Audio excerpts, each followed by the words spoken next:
بسم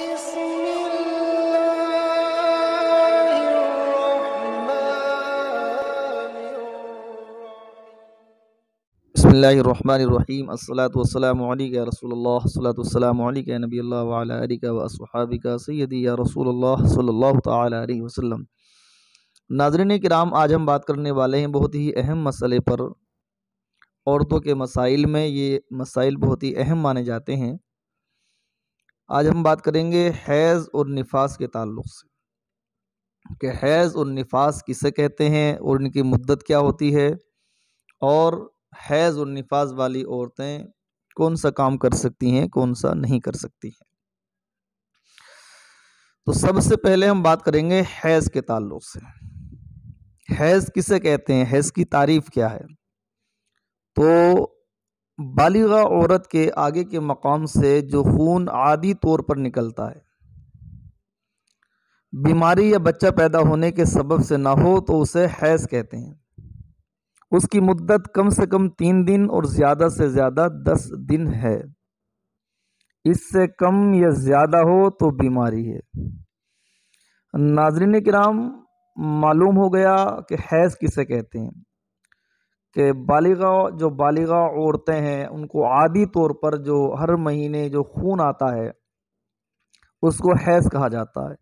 ہاں، اس کی مدت کم سے کم 3 دن ہو اور زیادہ سے زیادہ 10 دن ہو، یعنی 10 دن سے زیادہ نہ ہو اور 3 دن سے کم نہ ہو۔ اگر مدت 3 دن سے کم ہے یا 10 دن سے زیادہ ہے تو پھر وہ حیض نہیں ہے بلکہ وہ استحاضہ ہے۔ استحاضہ یہ ایک بیماری ہے۔ بعض عورتوں کو 3 دن سے کم خون آتا ہے یا 10 دن سے زیادہ آتا ہے تو وہ حیض نہیں ہے بلکہ وہ استحاضہ ہے۔ تو 2 چیزیں کلیئر ہو گئیں، ایک حیض اور ایک استحاضہ۔ حیض وہ ہے جو عادی طور پر ہر مہینے 3 دن سے زیادہ اور 10 دن سے کم آئے، اور استحاضہ وہ ہے جو 10 دن کے بعد خون آتا ہے یا 3 دن سے کم آتا ہے، اس کو کہتے ہیں استحاضہ۔ اور تیسری چیز ہے نفاس۔ بچہ پیدا ہونے کے بعد جو خون آتا ہے اسے نفاس کہتے ہیں۔ نفاس میں کمی کی مدت کچھ نہیں مقرر کی گئی، یعنی نفاس میں کمی کی جانب جو ہے کوئی مدت نہیں ہے، اور زیادہ سے زیادہ جو اس کا پیریڈ ہے، اس کا زمانہ ہے، وہ 40 دن ہے۔ نفاس میں بچے کی پیدائش کے بعد جو نفاس آتا ہے، جو خون آتا ہے، اس کو نفاس کہتے ہیں، اور وہ کم سے کم اس کی کوئی مدت مقرر نہیں کی گئی، لیکن زیادہ سے زیادہ اس کا زمانہ 40 دن ہے، یعنی 40 دن تک عورتیں پرہیز کریں گی اور 40 دن تک جو خون آئے گا اس کو نفاس مانا جائے گا۔ ہاں، اگر 40 دن کے بعد بھی کسی کو خون آتا ہے تو پھر اس کو نفاس نہیں مانا جائے گا بلکہ وہ خون استحاضہ ہے، یعنی وہ بیماری کی وجہ سے ہے۔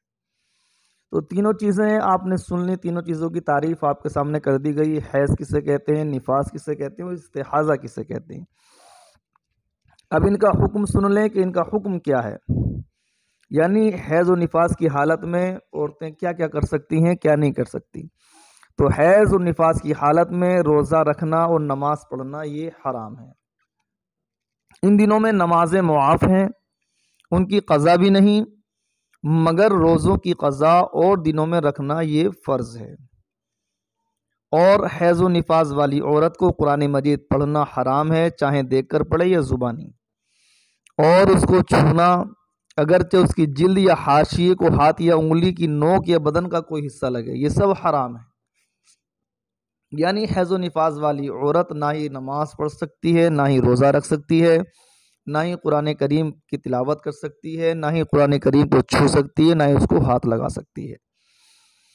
البتہ یہ ضرور ہے کہ کہیں قرآن مجید کبھی کبھی گھروں میں ایسا ہوتا ہے کہ اٹھا کر رکھنا ہوتا ہے، تو اگر وہ جزدان میں ہے یا کوئی کپڑے وغیرہ سے آپ نے قرآن کریم کو پکڑ لیا تو اس طرح اس کے چھونے میں کوئی حرج نہیں ہے۔ تو ناظرین کرام، یہ بہت ہی اہم مسائل ہیں ہماری ماں اور بہنوں کے لیے، تو میں یہ گزارش کروں گا کہ آپ ان مسائل کو سنیں اور اس پر عمل بھی کریں، کیونکہ عام طور سے عورتیں جو ہیں اپنے مسائل دریافت نہیں کر پاتی، تو ہم نے اپنی ماں اور بہنوں کے لیے مسائل بیان کیے کہ وہ غور سے ان کو سنیں اور اس پر عمل کرنے کی بھی کوشش کریں۔ السلام علیکم ورحمۃ اللہ وبرکاتہ۔